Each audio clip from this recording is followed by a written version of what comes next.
Okay.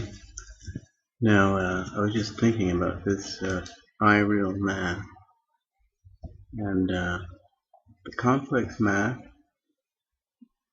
and the those ones here that I got off the internet.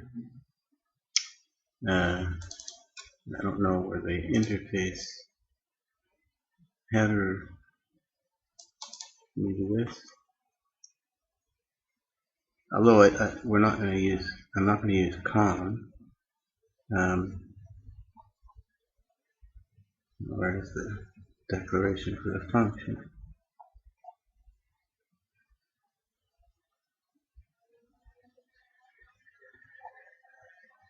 I guess all this gets put in by the wizard. Here, there it is. Okay.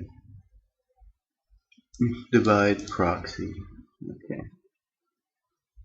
You know, it's not a loss that we looked at. That I looked at RPC, and I'd like to get back to it because it seems clear to me anyway. I haven't verified it, but COM, it appears the protocol, I should say, which we call the component object model. It's a protocol. It's a type of protocol built on the on top of the RPC protocol that Microsoft had already designed. You see, in order to remotely execute some function, that one needed to be able to specify the type of things like the type of function, return values, and so on. And that's that was when they, I'm pretty sure it must be, when they came up with that MIDL compiler. And if you look at the code for that results from that thing, it wasn't written yesterday. MIDL stands for Microsoft Interface Definition Language, and that is the goal of MIDL was to be able to write down in a language independent way an interface only, not just interface, right? And they wanted a language for that, and therefore a syntax and a tool for converting from various languages into the special RPC protocol language. The interface definition language is born out of RPC. That much you can be sure of. And all of these all these things that have what they call type libraries, although that's not necessary, come with a file with the extension IDL. This is written in a now less unfamiliar form, right?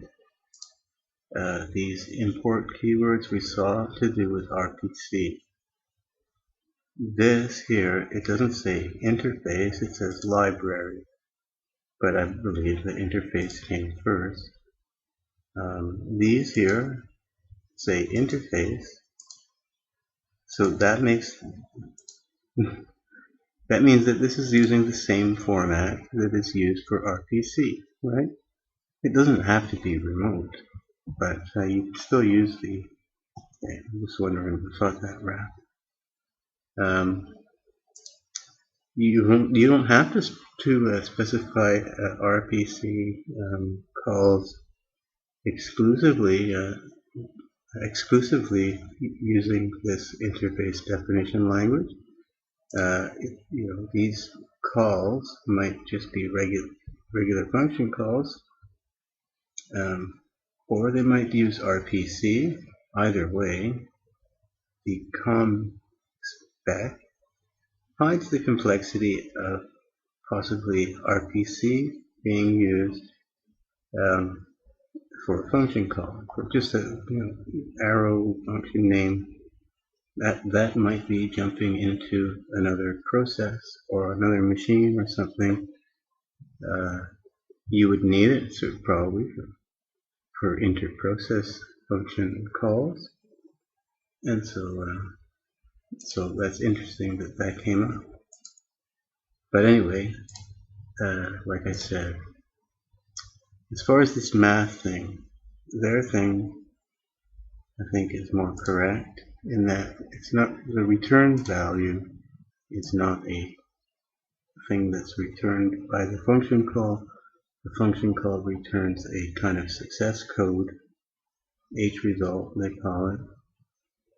And if you want to have values returned, you pass in a pointer to a container for the result to be stored. So I would change this interface slightly. Let's use bool, true or false, instead of complicated. A lot of things can go wrong with RPC, but nothing much is going to go wrong with these kinds of functions. And so we need a double. It doesn't have to be a pointer. Could be a reference, but we might well use a pointer.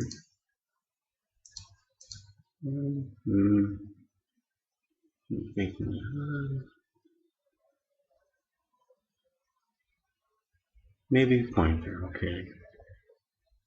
Nah, reference. And bool. Also, really, if we wanted this thing to be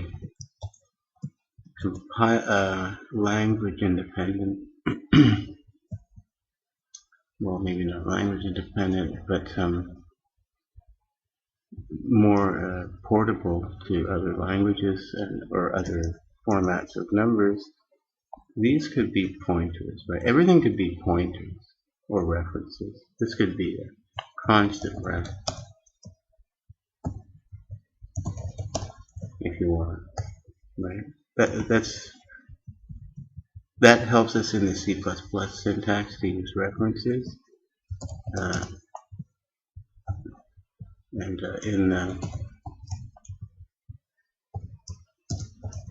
in another language, they wouldn't use a reference, they'd use a pointer, maybe. Although,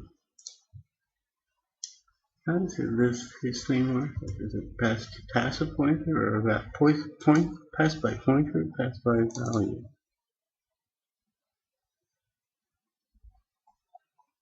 Here's the implementation going.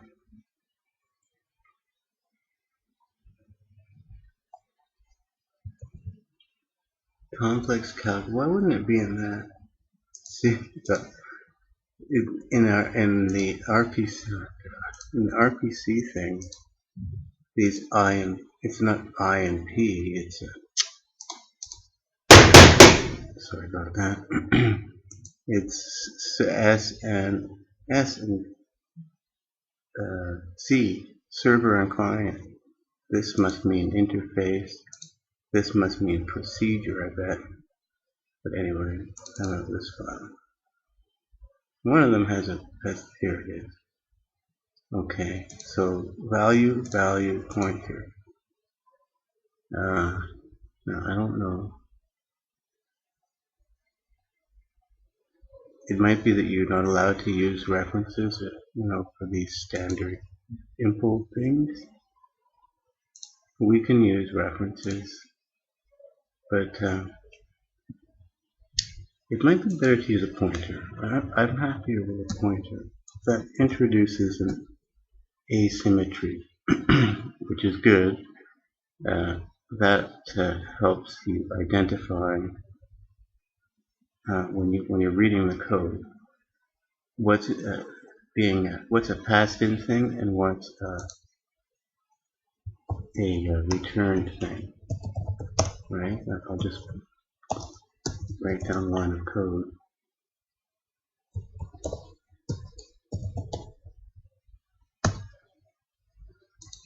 That would use this. Let's say you might say double D1, D2, D3. That's very symmetric, right? T-math add D1, D2, D3, right? Now, as a third programmer coming in from the outside and taking over somebody else's project, and you run into this line, it's completely clear that these are even if you've never seen the header, these are passed in and this is a return, right? Because this is an address, like a place to deposit something, and these look like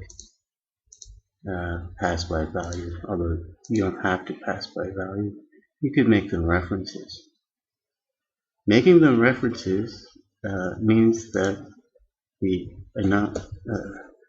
amount of storage that is required to pass to the add function is, well, the amount of storage may be the same, but the amount of storage pushed on the stack is the same as if it were a pointer. So 4 bytes.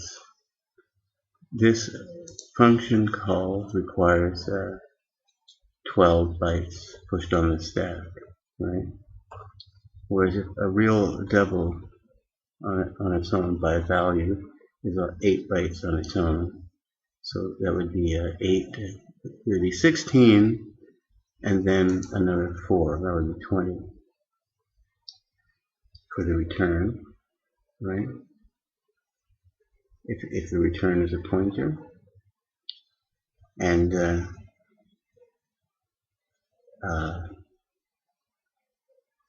I don't know, but I think it's probably advisable that stuff that you push on the stack be in the natural size of the machine that you're working on. Like these pointers, references, or whatever, are of the same size as an int, right? One register, 32-bit register.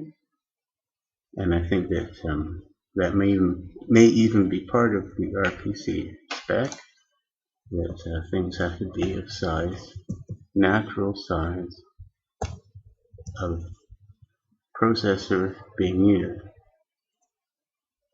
So I prefer this. Oh wait a minute. I prefer it this way.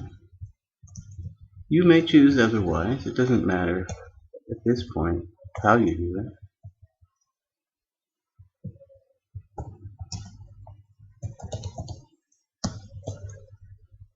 Okay. Now that's our real math thing. I just have to go and fix this. There's not much to fixing it.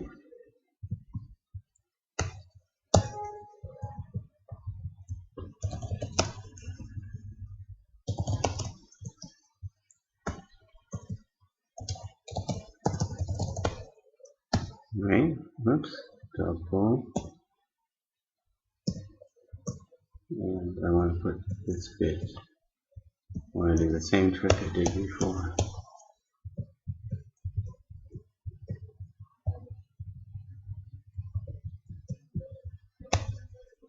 And I want these over here, and I just have to say star PB.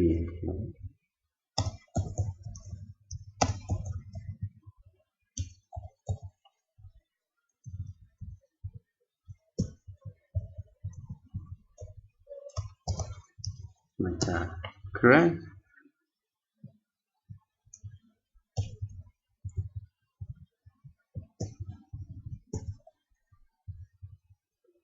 So we're not returning anything. Sorry, we're returning true. How can I make this all in one line? I can do that this way.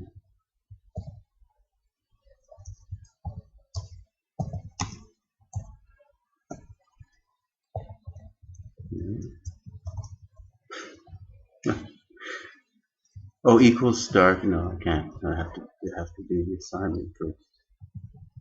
Oh, actually, I do have to. The assignment here. I wonder if that is that ambiguous or not.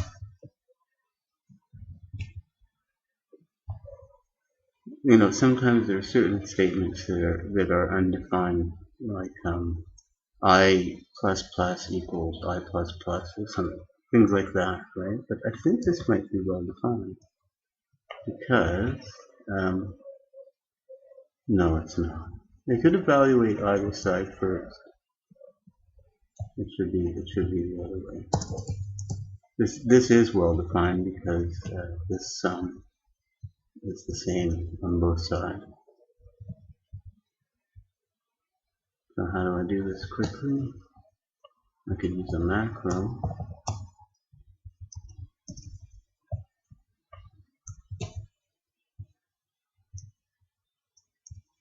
But it's not that much.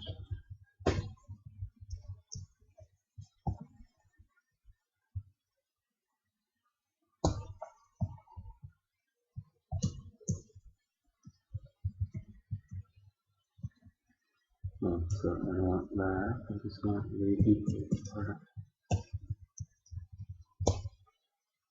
Then I want to take. Oh, I wanted that too.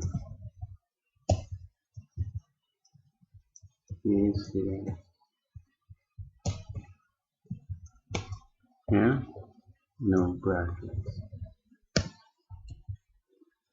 So that way I can return true all in one line. Will it return true? I don't know. It's double, so equals is not it's sort of random, right? Like after the assignment, who knows? It's using the floating point unit, right?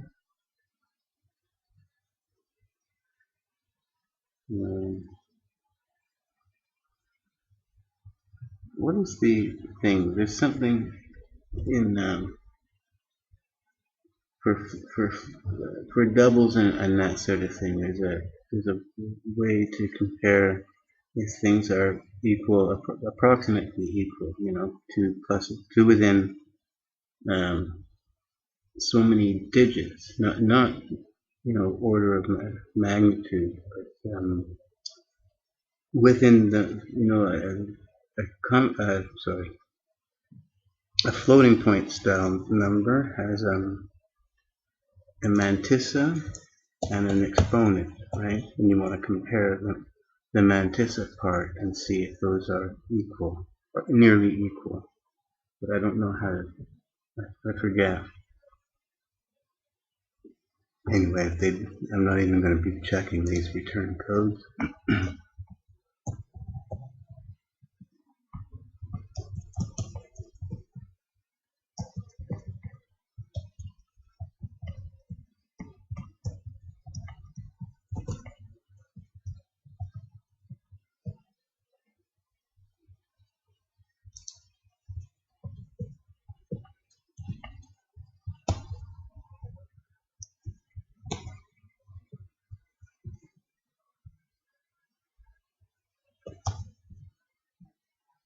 Now I'll do the same thing. I need brackets. If I have the brackets, I need close bracket, and equals.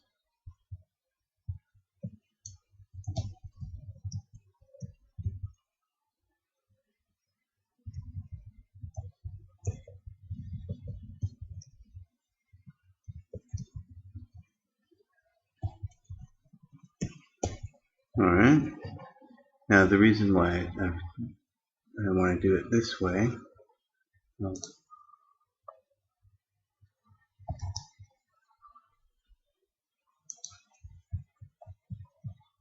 the reason why I want to do it this way, I don't know if it's obvious to you,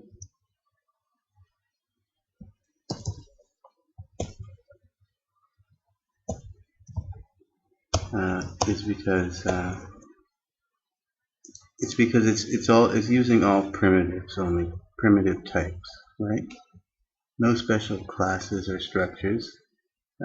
It's just pointers. That's all it is. Everything passed along would be easy to pass along. Let's say it was RPC or something, because we know how to deal with the natural size, the objects of natural size for the environment, the processing environment where it takes place. Now, so for instance, on 32, 64-bit Windows, these would be 8-byte pointers. Anyway, I want to make a new interface. I could use this here and change this to, but I won't. I'm going to make a new header file called IComplexMath.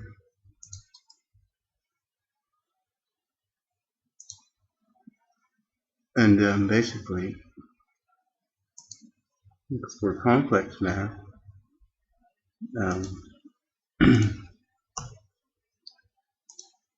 it's going to take twice as many arguments, right? Two pointers to doubles and two return pointers to double. For each double, we're going to get a two double. IComplexMath.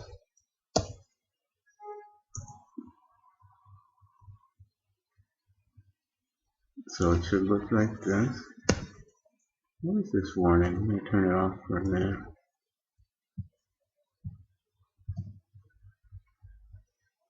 IRealMath. Oh, wrong. I gotta change this one too. Oh, I did this one first. Okay. And this is the one I gotta copy.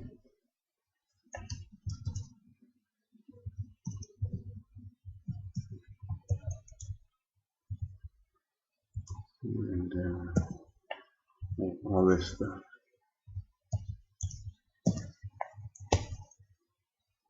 So far so good. No pragma once needed. No, very good. I got it.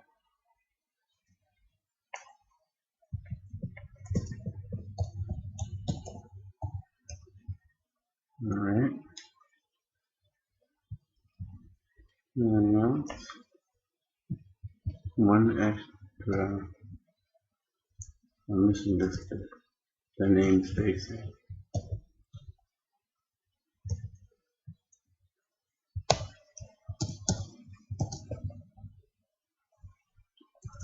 It's particularly important to namespace things, names that somebody will want to use in their own projects, right?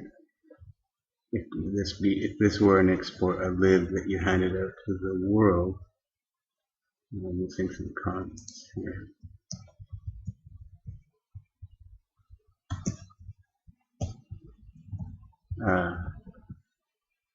Oops. Oh no, that's right. Why have I got 3? Oh, there's no const there.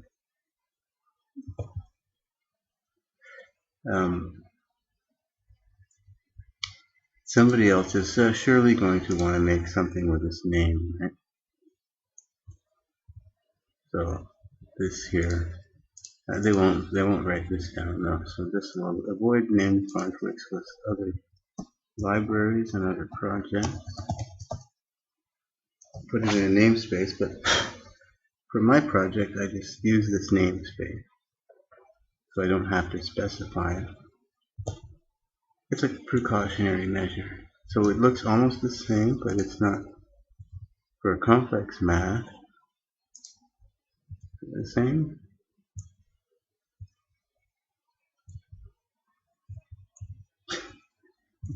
This one is above. Why is it not the same? Anyway, looks the same to me in terms. Oh no, it's not the same. This one is broken.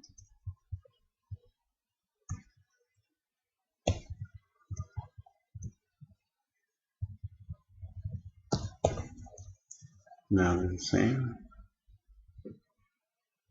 How about this? Is that the same? Yeah. We need to pass in. What we will pass in is a pair of these, right? So two more of these.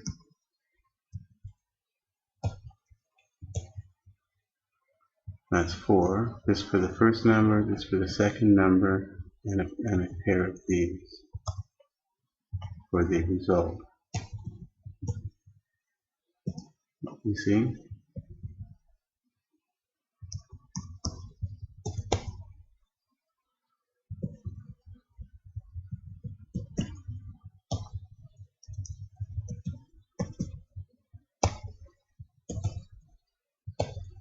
So that's that, and these will be this set will be the whoop. Neg is not the same. Neg only takes a single complex number, but two still again the same number of arguments for the result.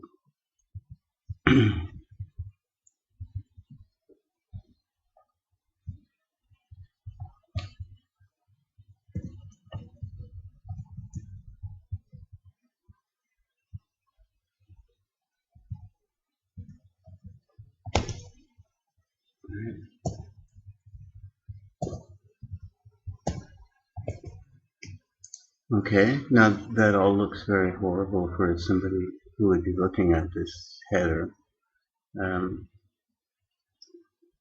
It might be, you might create a struct declaration that's equivalent to this, assuming that the structure alignment is not going to put in some padding, right? You have to make sure that it's properly padded, and you could, here for the user to see. But I'm not going to do that because I don't plan to use this thing directly. What I want to do is I want to make a class that uses this and that uses this, okay, for the real and complex math, and hides the complexity of having made these calls behind C++ operators, if you get my meaning. So for the real real math, we can do that right away. So this no longer is any good. I don't think I can. They're constant references. It should work. Except I've got to make the call.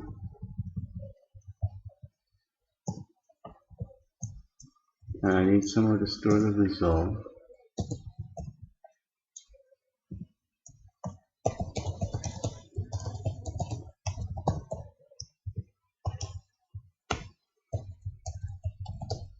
No, it still thinks that it's the previous. Let's say simple math, real math. Say, I don't know why it's not picking it up. Maybe it will eventually.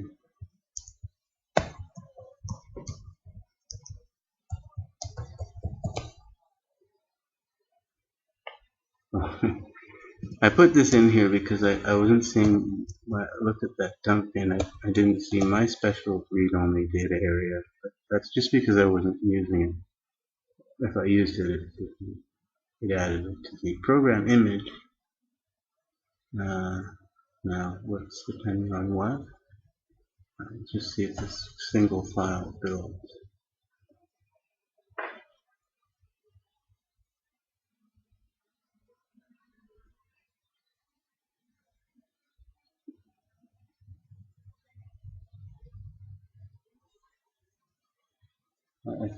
Well, find out. I think I can build it. I think I can do this. Oh yeah, it's happy with that.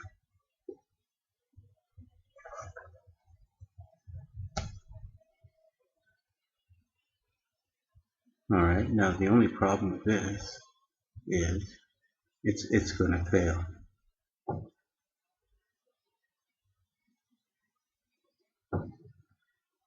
Because I haven't rebuilt the IRealMath DLL. But I'll do that shortly. But notice how it's compiling and linking fine and not giving an error. Because we don't link to this thing ever, right? Now, can I build this thing? It doesn't depend on, it uses common, I guess, does it? But it doesn't depend on, yeah, D3.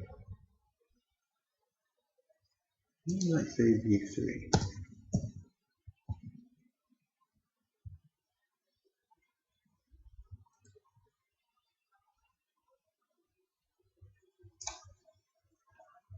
I changed one thing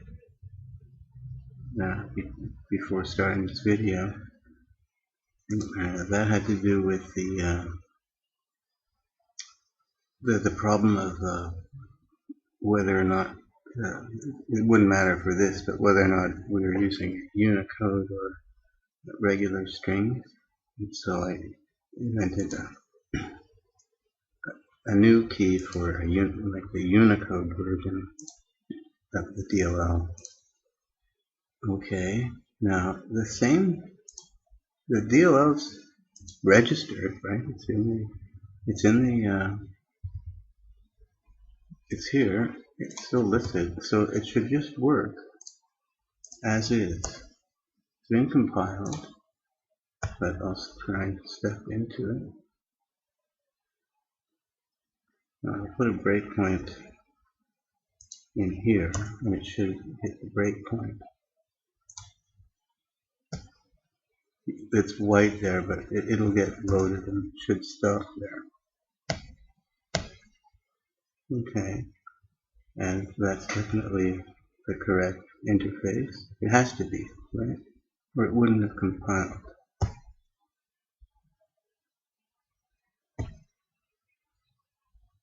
Oh, I haven't fixed that yet.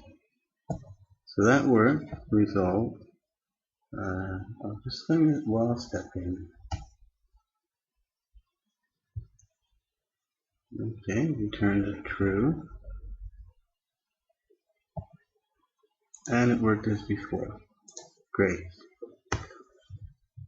Now we're ready to do complex. I have the interface defined here. So, using the rules that I laid down before, so we need a new project, a new device called IComplexMath.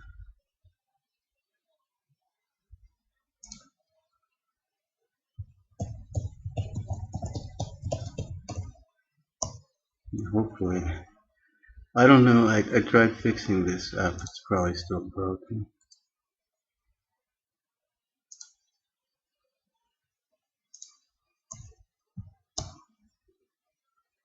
Let's see what I got. Include IComplexMath. Oh, no, not.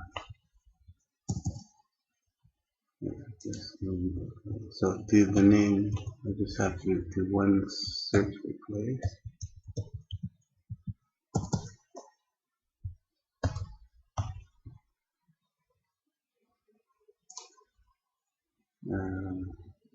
IComplexMath public IComplexMath, and returns in IComplexMath, and it's create device, and that's done, right? Except for the fact that we haven't implemented the functions.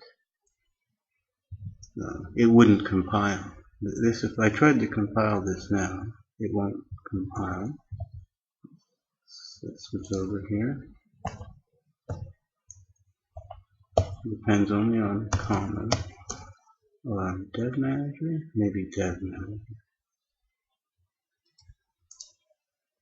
Yeah. For the reference counting. Which I could easily change to template functions as well. And then even this dependency wouldn't be required.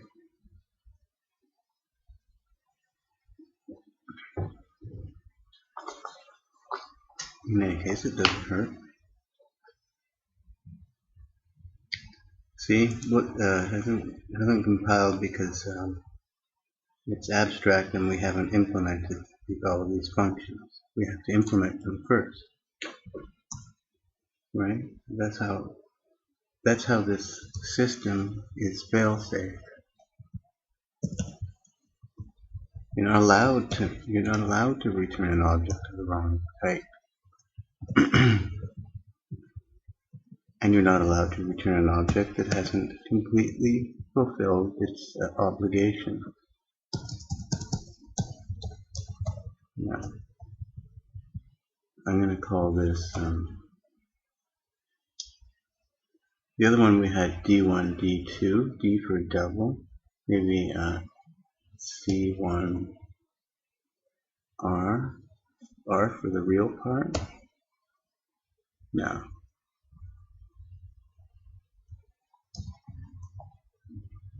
I like R, D,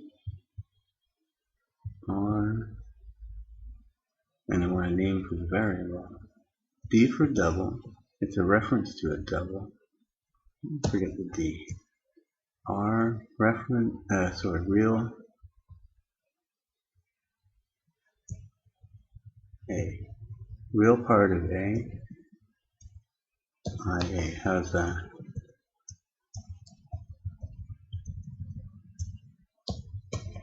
A and B, and then the result.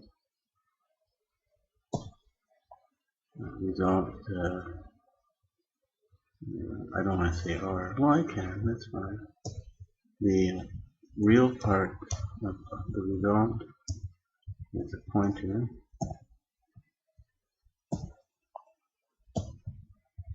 Right? Not too bad for naming. So star T R real. For the sum, according to the rule, is just RA plus RB, right?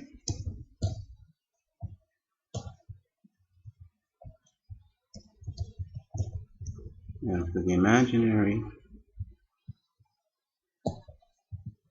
let's see imaginary.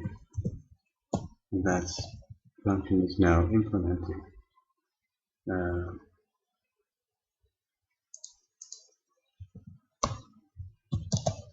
And return true. These can't really return false. Can't go wrong.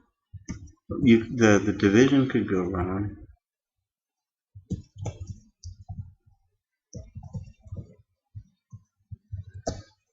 Subtract, return true, and steal this.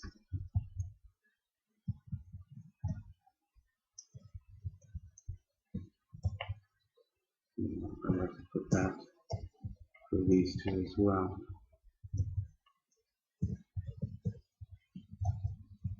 For the neg part,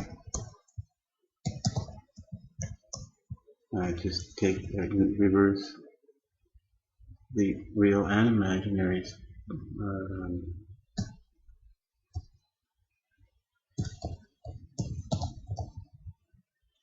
PR result equals minus the right?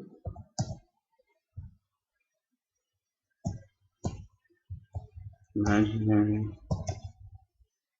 There's no A.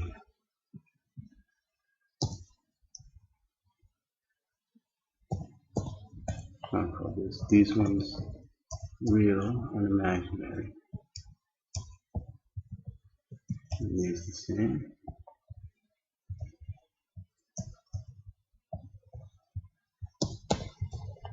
Pointer to real part, pointer to imaginary part of the result.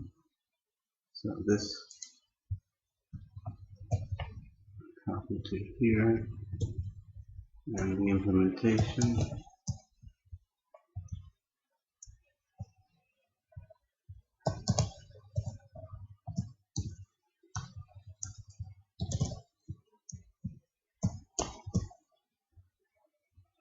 Similar.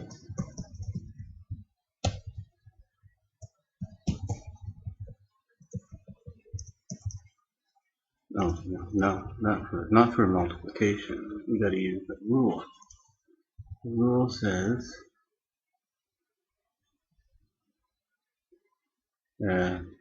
AC minus BD. So this is A, this is C. Multiplication.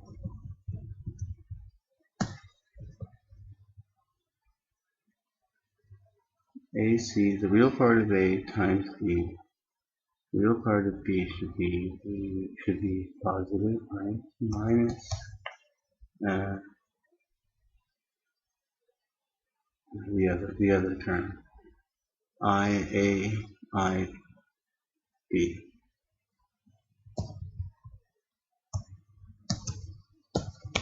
Right? And the